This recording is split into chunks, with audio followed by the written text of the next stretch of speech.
প্রাচীন জিনিসপত্রের মধ্যে লুকিয়ে আছে ভয়ঙ্কর শোকাবহ ইতিহাস, কিন্তু সেই ইতিহাস যদি হয় খুবই ভয়ানক। আজকের গল্প এমন এক অ্যান্টিক শপ নিয়ে নির্মিত হয়েছে যেখানে প্রতিটি পুরনো জিনিসের পেছনে রয়েছে তার ভয়ানক অতীত। বলছিলাম 3টি গল্প নিয়ে নির্মিত থাইল্যান্ডের হরর মুভি দি অ্যান্টিক শপের কথা। বন্ধুরা, গল্পটি যদি তোমাদের ভালো লেগে থাকে তাহলে চ্যানেলটি সাবস্ক্রাইব করে দিও। তো চলো মুভিটি শুরু করা যাক। বিজনেসের কাজে সিঙ্গাপুর থেকে থাইল্যান্ড এসেছে অ্যান্ডি, আর কিছুক্ষণ পরেই তার ফ্লাইট। অ্যান্ডির একটি অভ্যাস আছে, সে সব পুরনো জিনিস কালেকশন করে এবং অ্যান্টিক জিনিসগুলো তার খুবই ভালো লাগে। তাই সে এখানে এসেছিল পুরনো কিছু অ্যান্টিক জিনিস দেখতে। অ্যান্ডি যখন অ্যান্টিক জিনিসগুলো দেখছিল তখন ওই শপের ওনার বলে উঠল, আপনি বরং প্লেট এবং বলগুলো দেখতে পারেন, এগুলো সিঙ্গাপুরিয়ানরা খুব পছন্দ করে। একথা শুনে অ্যান্ডি খুব অবাক হয়। সে কি করে জানলো অ্যান্ডি সিঙ্গাপুরিয়ান? সে তার পরিচয় দেয়, তার নাম ম্যাডন এবং সে এই শপেরই ওনার। সে বলে, আমি অনেক বছর ধরে ট্যুরিস্টদের সাথে ব্যবসা করি এবং আমি জানি কে কোন দেশের, তাদের চেহারা দেখলেই আমি বলে দিতে পারি। ম্যাডানের এই কথাগুলো অ্যান্ডি মনোযোগ দিয়ে শোনে এবং তার বাচনভঙ্গি দেখে সে খুবই অবাক হয়। ম্যাডন বলে, আপনি এখান থেকে যে কোনো একটি জিনিস পছন্দ করুন, আমি তার অতীতের ঘটনা আপনাকে বলে দিচ্ছি। অ্যান্ডি ভালো মতো অ্যান্টিক শপটি ঘুরে দেখছিল। ঠিক তখনই তার চোখে পড়ে একটি চেয়ারের উপর একটি ছেলে বসে আছে। ওর নাম অ্যালেক্স, এই শপেই কাজ করে। হঠাৎ সে দেখতে পায় চেয়ারের মধ্যে রক্ত লেগে আছে। হঠাৎ চেয়ারটি আপনা আপনি পড়ে যায় এবং এটা দেখে অ্যান্ডি খুবই অবাক হয়। ঠিক তখনই শপের ওনার এসে বলে, এই চেয়ারের একটি ঘটনা আছে। এই চেয়ারে অনেক মানুষ আঘাতে জর্জরিত হয়ে মারা গিয়েছে, কিন্তু একজন মানুষ এর থেকে বেঁচে ফিরেছিল। সে ছিল ইন্দোনেশিয়ান এক নাগরিক। পরিবারের বিরুদ্ধে যে সে নতুন জীবন শুরু করেছিল, কিন্তু তার জীবনে টাকার খুব ক্রাইসিস ছিল। তাই সে পরিবারকে ভালো রাখার জন্য ইন্দোনেশিয়া থেকে পাড়ি জমায় থাইল্যান্ডে। গল্পটা হচ্ছে ওয়াদি নামক এক লোকের। তিনি মূলত ইন্দোনেশিয়ান এক নাগরিক। তাকে কয়েকদিন ধরে টর্চার করা হচ্ছে। কয়েকজন মিলে তাকে টর্চার করছে। ঠিক তখনই তারা মালিককে ফোন দেয় এবং বলে, এই ইন্দোনেশিয়ানরা কোন মাটির তৈরি? কয়েকদিন ধরে আমরা ওকে টর্চার করছি, কিন্তু ও কিছুই বলছে না। এখানে মালিক তাদের কোনো কথাই শোনে না, বলে টর্চারের মাত্রা আরও বাড়িয়ে দিতে। ওয়াদি মাটিতে লুটিয়ে পড়েছিল। ঠিক তখনই তাকে আবারও উঠিয়ে বসানো হয় এবং আবার টর্চার শুরু করা হয় এবং বলে, আমার জিনিসগুলো কোথায় রেখেছো? তুমি কি বোবা? ঠিক তখনই সে বলে, আমি কিছুই জানি না। কিছুক্ষণ পর তাদের পিছনে ওয়াদি একটি আত্মাকে দেখতে পায়। তার চোখ যায় সেই আত্মার দিকে। কিছুক্ষণ পর সেই আত্মাটাকে সে অন্য জায়গায় দেখতে পায়। ওয়াদি দেখতে পায় ওই আত্মাটা শুধু তার দিকেই তাকিয়ে আছে। ঘটনার ফ্ল্যাশব্যাকে যাই আমরা এখানে দেখতে পাই ওয়াদি মূলত একটি কার ড্রাইভার। তার মালিক একজন মাফিয়া গ্যাংয়ের লিডার। সে তার কিছু লোককে অনেক ধমকাতে থাকে। ঠিক তখনই সে আয়না দিয়ে ওই লোকগুলোকে দেখছিল। তার মালিক যখন গাড়িতে এসে বসে এবং বলে, তুমি কি আমাদের কথা শুনছিলে? ওয়াদি বলে, আমি থাই বুঝি না, আমি মূলত ইংলিশেই কথা বলি এবং ইংলিশই বুঝি। এখানে তার বস তাকে কিছু সিঙ্গাপুরিয়ান ডলার দেয় এবং বলে, তুমি কি আমার সাথে কাজ করবে? তুমি এই ড্রাগগুলো সাপ্লাই করবে। প্রথমে তো আদি এখানে না করে দেয়। পরে যখন সে ভাবে তার পরিবারের কথা, সে ওই টাকাটা এবং ওই ড্রাগসগুলো নিয়ে নেয়। ওয়াদি তার মালিকের কাছ থেকে টাকা তো নেয় ঠিকই, কিন্তু সে কোনো ড্রাগ সাপ্লাই করে না। এজন্য তার লোকজন ওয়াদিকে ধরে এনেছিল ড্রাগগুলো কোথায় সেটা জানার জন্য। এমন সময় ওয়াদি তাদের কাছ থেকে পালানোর জন্য দৌড় দেয় এবং মুখ বাঁধায় সে নিচে পড়ে যায়। ঠিক তখনই ওই গ্যাংয়ের একটি লোক তাকে গুলি করে দেয়। আরেকটি লোক বলে, তুই কেন গুলি করতে গেলি? এই নিয়ে তাদের মধ্যে ঝগড়া শুরু হয়ে যায়। এমন সময় আমরা দেখি তারা দুজন ঝগড়া করছিল। নিচে পড়ে থাকা সানগ্লাস এর ভিতরে আমরা দেখতে পাই একটি আত্মাকে। ওই লোকগুলো ওয়াদিকে আবারও ধরে এনেছে এবং জিজ্ঞেস করতে শুরু করে, বল, তুই আমাদের জিনিসগুলো কোথায় রেখেছিস? ওয়াদি এখানে বলে, আমি বুঝতে পারছি না তোমরা কিসের কথা বলছো। তখন লোকটা কথা শুনে তাকে আবারও মারতে থাকে এবং বলে, তুই যদি না বলিস তাহলে তোকে আমরা এখন মেরেই ফেলবো। এটা বলে লোকগুলো তার প্রাইভেট পার্টে অনেক মারতে থাকে। ঠিক তখনই আমরা দেখতে পাই আরেকটা লোক তাকে থামায় এবং তার শরীর দিয়ে অনেক ব্লিডিং হয়। ঠিক তখনই আমরা একটি লোকের মগজ দেখতে পাই। ওয়াদিকে মারতে মারতে তারা বেহাল দশা করে ফেলেছে। এখানে আমরা ওই পানির মধ্যে একটি আত্মাকে দেখতে পাই। ওয়াদি এখানে দেখতে পায় ওই আত্মাটা তার দিকেই আসছে। লোকগুলো তাকে আবারও টর্চার করতে শুরু করে। এমন সময় ওই আত্মাটা তাকে ধাক্কা দেয়। এটা দেখে লোকটা বলে, তুই দেখেছিস? মনে হয় কিছু একটা আমাকে ধাক্কা দিল।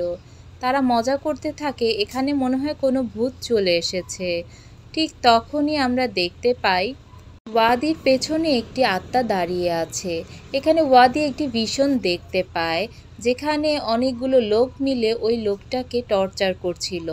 টর্চারে এক পর্যায়ে ওই লোকগুলো লোকটিকে গুলি করে মেরে ফেলে। লোকটা ছিল একজন ব্যাংকের কর্মকর্তা এবং যে কোনোভাবে ওই লোকটি এই মাফিয়া গ্যাংয়ের সাথে জড়িয়ে পড়ে এবং লোকটিকে মেরে ফেলে। ঠিক তখনই ওয়াদির ঘুম ভেঙে যায় এবং পাশে তাকিয়ে দেখে একটি ঝিনুকের টুকরো পড়ে আছে এবং সেটা সে আস্তে আস্তে নিতে যায়। হঠাৎ করে সে পড়ে যায় এবং হাত দিয়ে ওই ঝিনুকের টুকরোটি কুড়িয়ে নেয় এবং সে দেখে হঠাৎ করে ওই আত্মাটি তার সামনে দাঁড়িয়ে আছে। ঠিক তখনই সে চোখ বন্ধ করে নেয় এবং তার কিছুক্ষণ পরই ওয়াদির চোখ খুলতেই দেখে সেখানে আর কিছুই নেই। এমন সময় সে দেখে ওই আত্মাটি লোকগুলোর পিছনে দাঁড়িয়ে আছে। এটা দেখে ওয়াদি খুবই ভয় পেয়ে যায়। ঠিক তখনই লোকগুলোর মোবাইলে কল আসে এবং তারা ঘুম থেকে জেগে ওঠে। ঠিক তখনই লোকগুলোর কাছে তার মালিক বলে তারা ওই ড্রাগগুলো খুঁজে পেয়েছে। এখন তারা চাইলেই ওই লোকটিকে মেরে ফেলতে পারে।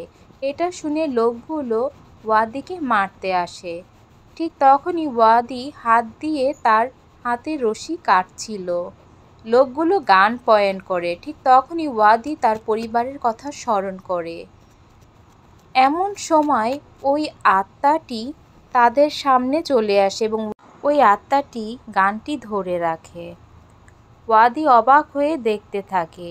ঠিক তখনই তার হাতের বাঁধন খুলে যায় এবং সে তাদের সাথে ধস্তাধস্তির এক পর্যায়ে দুজনকেই মেরে ফেলে। ঠিক তখনই আমরা দেখতে পাই তারা মারা যাবার পর ওই আত্মাটি ঠিক হয়ে গিয়েছে। আসলে এই লোকটিরও ওয়াদির মতো একটি পরিবার ছিল, কিন্তু সে কোনোভাবেই এই গ্যাংয়ের সাথে জড়িয়ে পড়ে এবং তাকে ওই লোকগুলো মেরে ফেলেছিল। ঠিক এভাবেই অ্যান্ডি এই ঘটনাটি শুনে খুবই অবাক হয় এবং বলে, ব্যাংককের মতো জায়গায় এমন একটি ঘটনাও ঘটতে পারে। এরপরে অ্যান্ডির নজর কাড়ে একটি ব্রেসলেট। ম্যাডাম জানায়, আপনার চোখ খুবই তীক্ষ্ণ। আপনি কি জানেন এই ব্রেসলেটটি কার? এই ব্রেসলেটটি যেই পরে সে একটি শব্দ শুনতে পায়, সেটা হচ্ছে, আমাকে সাহায্য করো। এই ব্রেসলেটের আসল মালিক যে, সেও আপনার মতো একজন সিঙ্গাপুরিয়ান। তার গার্লফ্রেন্ড তাকে এই ব্রেসলেটটি গিফট করেছিল। লোকটি গায়েব হয়ে যাওয়ার পরে তার গার্লফ্রেন্ড তার কাছে এই ব্রেসলেটটি রেখে দিয়েছিল, কিন্তু তার গার্লফ্রেন্ড যখনই এই ব্রেসলেটটি পরত তখনই একটি শব্দ শুনতে পেত, হেল্প মি। এটা শুনে কৌতূহলবশত অ্যান্ডি ওই ব্রেসলেটটির কাছে যায় এবং সেও ঠিক ওই একই শব্দটি শুনতে পায়, যেটা সবাই শুনতে পেত। এবং এটা শোনার পর অ্যান্ডির আগ্রহ আরও বেড়ে যায়। সে যখনই কান পাতে ওই ব্রেসলেটটির কাছে, তখনই সে শুনে হেল্প মি। এটা শোনার পর অ্যান্ডি তাদেরকে বলে, এই ব্রেসলেটের ঘটনা কি, আমাকে খুলে বলুন। ম্যাডাম বলে, আমি ওই লোকটির কণ্ঠ শুনতে পেয়েছি ওই ব্রেসলেটে। এটা বলার সাথে সাথে ঘটনাটি শুরু হয়। থাইল্যান্ডের এক জরাজীর্ণপূর্ণ জেলখানা, যেখানে উপর থেকে টপ টপ করে পানি পড়ছিল। হঠাৎ রায়ানের ঘুম ভেঙে যায় এবং সে দেখে সে একটি জেলখানাতে বন্দি আছে। এখানে সে জেলখানাতে একটি এফএম শুনতে পায়, যেখানে বলা ছিল থাইল্যান্ডে এমন একটি জেলখানা আছে যেখানে মানুষ প্রবেশ করে সে আর বেঁচে ফিরতে পারে না। এটা শুনে রায়ান খুবই ভয় পেয়ে যায় এবং সে ওই পুলিশ অফিসারদের ডাকতে থাকে, কিন্তু তার ডাকে কেউই সাড়া দেয় না, সবাই ব্যস্ত। হঠাৎ রায়ানের মাথায় খুব পেইন হতে শুরু করে। চিৎকারের ফলে সে খুব অস্থির হয়ে যায়। পায়ে ধাক্কা খেয়ে কিছু একটা পড়ে যায়, যেখানে আগরবাতি, কিছু খাবার এবং পানি রাখা ছিল। হঠাৎ রায়ান দেখতে পায় একটি কাঠের সেলে কিছু লেখা, আমাকে এখান থেকে বের করো, আমি এখান থেকে বের হতে চাই। এটা দেখার সাথে সাথে পাশেই একটি শব্দ হয় এবং সে দেখে কালো ড্রেস পরা একটি আত্মা। সে নিচে হাত পা বাঁকানো অবস্থায় পড়ে আছে। এটা দেখে রায়ান তো খুবই ভয় পায় এবং তখনই তার মাথায় খুব ব্যথা হতে থাকে। একটি ভিশন সে দেখতে পায়। সে যখন গাড়ি ড্রাইভ করে যাচ্ছিল, হঠাৎ তার গার্লফ্রেন্ডের সাথে ঝগড়া হয় এবং সে সিঙ্গাপুর থেকে ব্যাংককে চলে যেতে চায়। হঠাৎ সে একটি আত্মা দেখতে পায়। অ্যাক্সিডেন্ট করার ফলে পুলিশ তাকে লকআপে নিয়ে আসে এবং হাতে থাকা ব্রেসলেটটি তার গার্লফ্রেন্ড দিয়েছিল। সে চিন্তা করতে থাকে, এত সুন্দর চেহারার একটি মেয়ে তার সাথে কিভাবে চিটিং করতে পারে। হঠাৎ সে ওই ব্রেসলেটের কথা চিন্তা করে এবং কান্না করতে শুরু করে। এমন সময় সে ওই ব্রেসলেটটি সামনে ছুঁড়ে মারে। ঠিক তখনই অন্ধকার থেকে ওই ব্রেসলেটটি তার দিকে আবার কেউ একজন ছুঁড়ে মারে। ঠিক তখনই সে দেখে একটি আত্মা এবং এটা দেখে তো সে খুবই ভয় পায়, চিৎকার করতে থাকে, কিন্তু হঠাৎ করেই সেই আত্মাটি চলে যায়। সে আর দেখতে পায় না। পিছনে ফিরে রায়ান দেখে সেই আত্মাটি চলে গিয়েছে। হঠাৎ করে রায়ানের গলা চেপে ধরে ওই আত্মাটি এবং নিচে ফেলে দেয়। রায়ান কোনোভাবেই নড়াচড়া করতে পারছিল না। ওই আত্মাটি রায়ানের গলা চেপে ধরেছিল এবং নড়াচড়াও করতে পারছিল না। ঠিক তখনই সে পাশে দেখতে পায় তার বডিটি। এটা দেখে রায়ান খুবই অবাক হয়। পুলিশ অনেক চেষ্টা করছিল তার জ্ঞান ফেরাতে, কিন্তু কোনোভাবেই কাজ হচ্ছিল না। ওই আত্মাটি তার উপর ছায়ার মতো গ্রাস করে ফেলছিল। রায়ান খুবই অস্থির ছিল, এটা তার সাথে কি হচ্ছে। এটা দেখে রায়ান বুঝতে পারে হয়তোবা অ্যাক্সিডেন্টের কারণে তার জ্ঞান ফেরেনি। এখানে রায়ান স্বপ্নে দেখতে পায় সে তার গার্লফ্রেন্ডের সাথে কোথাও বসেছিল। হঠাৎ তার মোবাইলে একটি ভয়েস রেকর্ড শুনতে পায় এবং এটা শুনে রায়ান সেখান থেকে চলে যায় এবং তার গার্লফ্রেন্ড তাকে ডাকতে থাকে।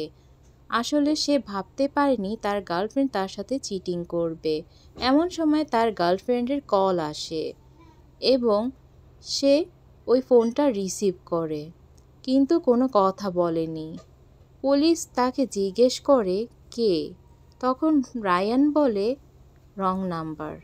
এইটা বলে রায়ান সেখান থেকে বের হয়ে যায়, কিন্তু রায়ান অদ্ভুতভাবে সেখানে একটি হাসি দেয় এবং সে দেখতে পায় ওই আত্মাটি যার সাথে তার রাস্তায় দেখা হয়েছিল, সেই আত্মাটি এখানে বসে আছে এবং এটা দেখে সে খুবই অদ্ভুত একটা হাসি দিয়ে সেখান থেকে চলে যায়। এটা যদি রায়ান না হয় তাহলে আসল রায়ান কোথায়? সে তাহলে কি ওই ব্রেসলেটে বন্দি আছে? এই ঘটনার পর রায়ানের কিছু আত্মীয়স্বজন তার সাথে দেখা করতে এসেছিল, কিন্তু আশ্চর্যের বিষয় হলো রায়ান কাউকেই চিনতে পারে না। যেই রায়ান থাই ল্যাঙ্গুয়েজে কথা বলতে পারতো না, এখন সে থাই ল্যাঙ্গুয়েজ ছাড়া অন্য কোনো ল্যাঙ্গুয়েজ জানে না। এবং ম্যাডাম আরও বলে, রায়ান যে জেলখানায় বন্দি ছিল আসলে ওইটা কোনো মানুষের জেলখানা না, ওখানে সব আত্মারা বন্দি থাকে। এটা শুনে অ্যান্ডি জানতে চায় এখন তাহলে রায়ানের আত্মা কোথায় রয়েছে। এটা শুনে ম্যাডাম বলে, আপনার দেখি ব্রেসলেটের থেকে স্টোরিতে বেশি আগ্রহ। ম্যাডাম জানায়, এখন এইসব কথা বাদ, চলুন পরের গল্পে যাওয়া যাক। এই ছুরিগুলো দেখছো, খুব সুন্দর না? এখান থেকে একটি ছুরি বাছাই করো, আমি তো আর এর পেছনের গল্পগুলো তোমায় বলছি। কিন্তু অ্যান্ডির এই ছুরিগুলোর মধ্যে কোনো ইন্টারেস্ট নেই। সে বলে, এগুলো তো সামান্য ছুরি। তখন ম্যাডাম বলে, এগুলো আপনার কাছে সামান্য ছুরি হতে পারে, কিন্তু এর আসল মালিকের কাছে এগুলো সামান্য ছুরি ছিল না।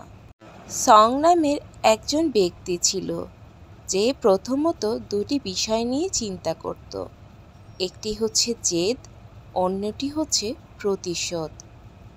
তার কেনা প্রত্যেকটি ছুরির মধ্যে রয়েছে আলাদা আলাদা গল্প এবং রহস্য। এই ছুরিগুলো তার কালেকশন করা ওয়ান অফ দ্য বেস্ট ছুরিগুলোর মধ্যে কিছু।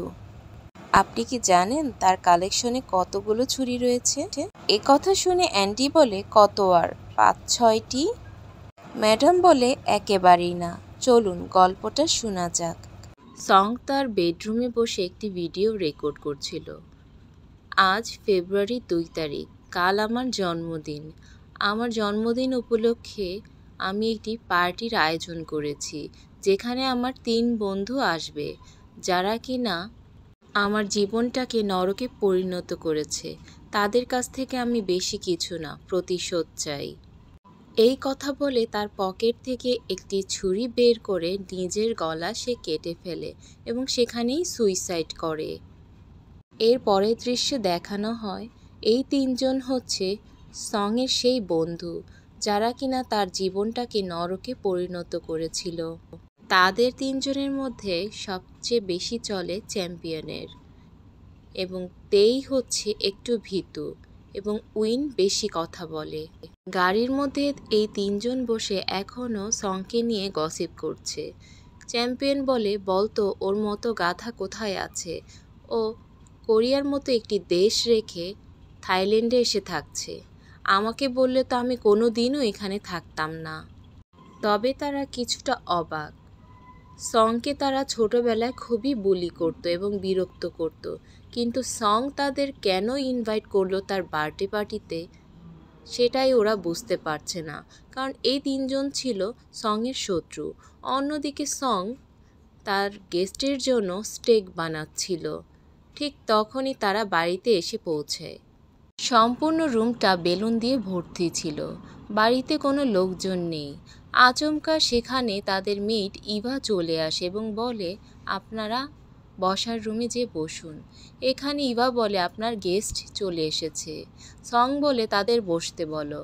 ঠিক তখনই তারা সং-এর রুমে চলে আসে কিছু না জিজ্ঞেস করে। সং বলে, তোমরা চলে এসেছো, চলো খাবার রুমে চলো, আমি তোমার সাথে কোনো ঝামেলা করতে চাই না। চ্যাম্পিয়ন বলে, আর কেউ আসবে না? সং তার হাতটা মুঠ করে বলে, আর কারো দরকার নেই, তোমরা এসেছো তাতেই হবে। এখানে সবাই খুব অবাক হয়।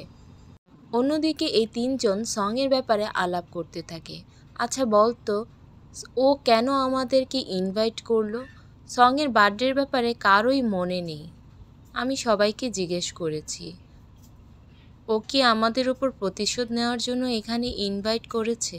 এটা শুনে চ্যাম্পিয়ন বলে, আরে বোকা, আমরা এখানে 3 জন, ও যদি কিছু করে আমরা কি হাত পা গুটিয়ে বসে থাকবো? তোদের দুজনকে দিয়ে কিছুই হবে না। ও যদি আমাদের কিছু করতে আসে তাহলে আমি কি ওকে ছেড়ে দেব? ঠিক তখনই ইভা চলে আসে এবং বলে খাবার তৈরি হয়ে গিয়েছে, এটা আপনাদের ড্রিঙ্কস। এটা বলে ইভা সেখানে অদ্ভুতভাবে হাসতে থাকে এবং এটা দেখে তারা তিনজন মনে করে ও হয়তো নাটক করছে এখানে, কিন্তু তেই খুব ভয় পেয়ে যায়। পরবর্তীতে সবাই খাবার টেবিলে উপস্থিত হয়। এখানে সঙের বন্ধুরা বলে, কিরে আমাদের এখানে ডেকেছিস প্রতিশোধ নেবার জন্য নাকি?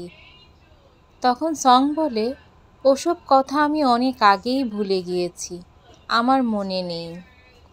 এটা যখনই বলতে যাবে ঠিক তখনই চ্যাম্পিয়ন তার গলায় একটি ছুরি ধরে এবং বলে, তোর চালাকি আমরা বুঝতে পারি না? তুই সব মনে রেখেছিস এবং আমাদের এনেছিস প্রতিশোধ নেবার জন্য। এটা বলে হাসি দেয় এবং বলে, মজা করছি। স্টেক কাটতে যেয়ে সঙের হাত কেটে যায় এবং সবাই এটা দেখে তো খুবই অবাক।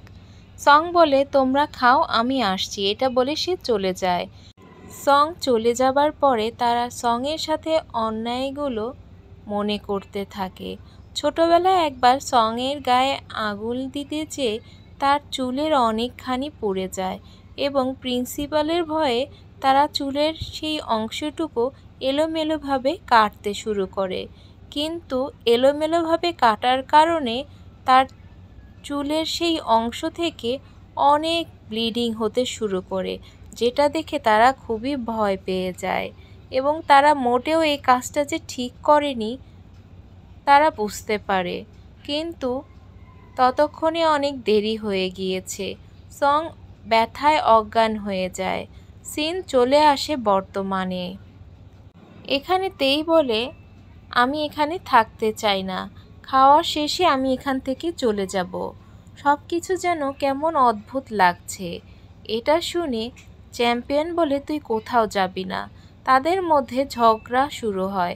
ঠিক তখনই চ্যাম্পিয়নের হাতে রক্তের ফোঁটা পড়ে এবং এটা দেখে তারা তো খুবই অবাক হয় যে রক্তের ফোঁটা কোথা থেকে আসছে।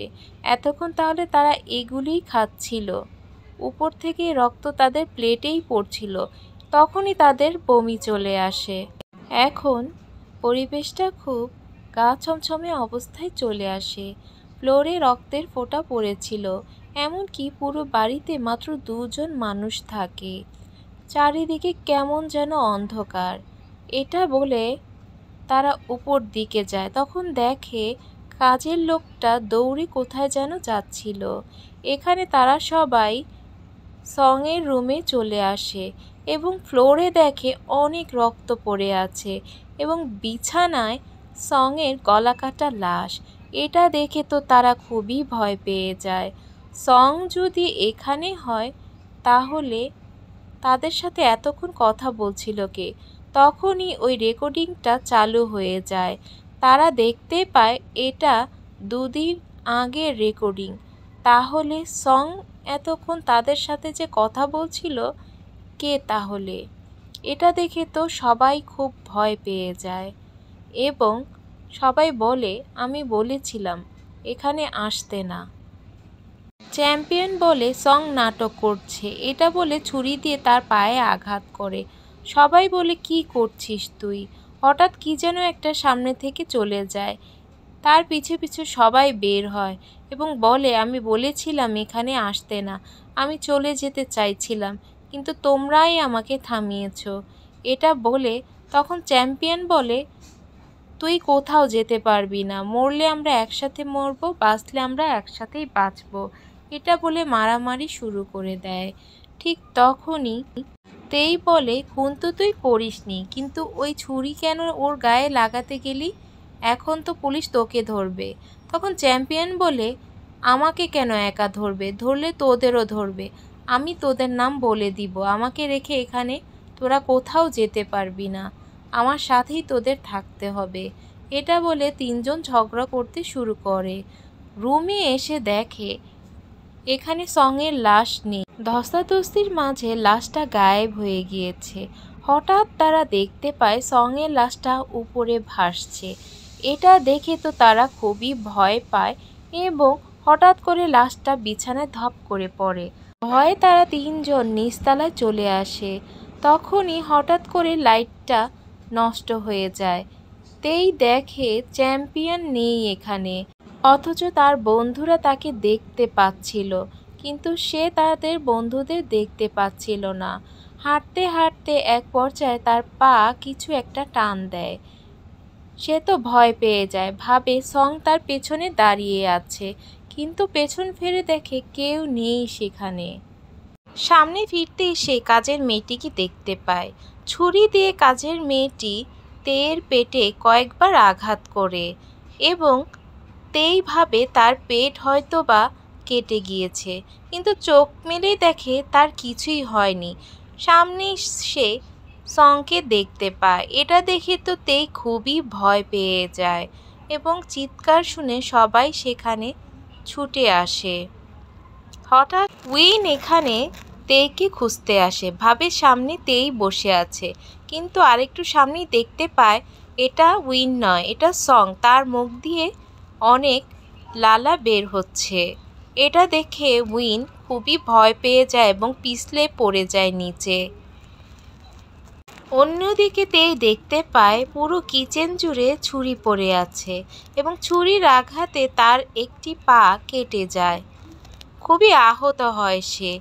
হঠাৎ পেছন ঘুরতেই সে দেখতে পায় সং তার পেছনে দাঁড়িয়ে আছে। এটা দেখে তেই তো ভয় পায় এবং চুলার উপর যেয়ে পড়ে।